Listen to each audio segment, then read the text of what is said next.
TV খুললেই চারদিকে শুধু চঞ্চল চৌধুরী দেখা যায়।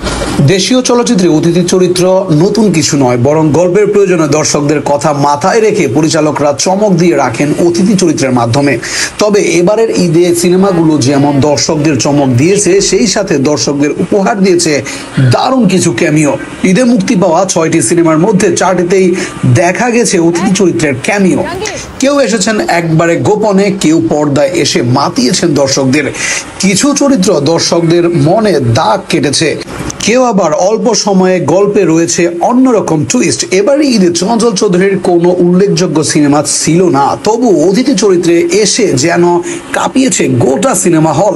তিনি এমন এক অভিনেতা যিনি প্রতিবারে নিজেকে কাচের মতন ভেঙেছে গড়েন এবং সিনেমা হলে উপস্থিতি দর্শকদের চমকে দেন। ঈদে মুক্তি পাওয়া উৎসব সিনেমাটি চঞ্চল চৌধুরী ছিলেন মূল চরিত্রে। দেখা যায় সব জায়গায় এই লোকটা কমন, কিন্তু মোশাররফ করিমের ইনসাফ সিনেমায় তার উপস্থিতি ছিল সম্পূর্ণ গোপনে। এমনকি সিনেমাটির পোস্টার কিংবা কাস্টিং লিস্টেও তার নাম গন্ধ নেই। দর্শক সিনেমা হলে তাকে দেখে আচমকা হয়েছে, চমকে উঠেছেন। ইনসাফ তার চরিত্রটি ছিল রহস্যময় ও দৃঢ় প্রতিজ্ঞ। চঞ্চল চৌধুরীর এই লুক মুহূর্তে ছাপিয়ে পড়ে সামাজিক যোগাযোগ মাধ্যমে। তার নাট্য মাথা, চোখ ভরা হিংসাত্মক যেন সিনেমাটির ভিন্ন লুক দিয়েছে। সিনেমা আরেক চমক ছিল আরফান নিশো। সুরঙ্গ সিনেমার পর সুরঙ্গ সিনেমার সেই মাছুদকে আবার ফিরলেন আনা হলো শাকিব খানের তাণ্ডব সিনেমায়।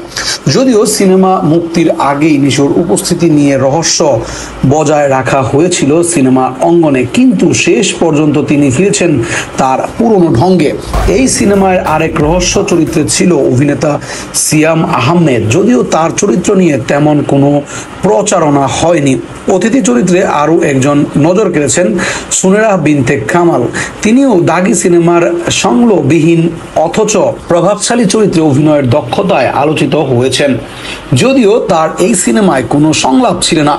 এবারের ঈদেও তাকে দেখা গেছে উৎসব সিনেমাটিতে। এবারের ঈদে আরেকজন চমক ছিলেন সঙ্গীত শিল্পী বালাম। ঈদে মুক্তি পাওয়া নীলচক্র সিনেমায় তিনি প্রথমবারের মতন বড় পর্দায় অভিনয় করেন।